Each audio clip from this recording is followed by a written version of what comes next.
ఒక గుడికి వెళ్దామని చెప్పి అనుకుంటే ఇన్ని గుడులు తిరుగుతామని అసలు అనుకోలేదు. స్వామి శరణమయ్యప్ప అందరికి. అసలు లేట్ అయిందంటే ఈ రోజు సోమవారం అని చెప్పి దారిపాలెం వెళ్దామని చెప్పి ఫిక్స్ అయ్యాం. ఇక లేట్ ఎందుకని చెప్పి ఎవరి బండాలు తీసుకుని స్టార్ట్ అయిపోయాం. గుడి దగ్గరికి వెళ్ళినంటే కావాల్సిన సామాన్లన్నీ కొనుక్కొని అలా కొండ ఎక్కడం స్టార్ట్ చేసాం. అలా వెళ్లే దారిలో మన మంకీ బ్రో కూడా కనబడ్డాడు. అలా దర్శనం కూడా కంప్లీట్ చేసుకుని అందరూ ప్రసాదం తినేసి వీడియో తీస్తున్నాడంటే మా గురుస్వామి చూడండి ఎలా నడుచుకుని వస్తున్నారు.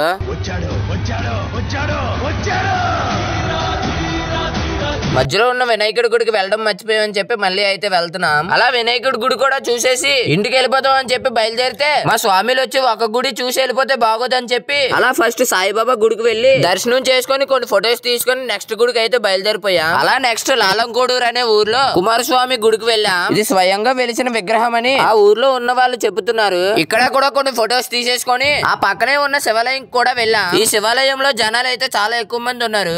ఏదోలా దర్శనం కంప్లీట్ చేసుకుని ఇంటికి అయితే బయలుదేరిపోయాం. వెళ్ళే ముందు నా ఛానల్ మాత్రం సబ్స్క్రైబ్ చేసుకోండి. ఉంటాను మరి, బాయ్.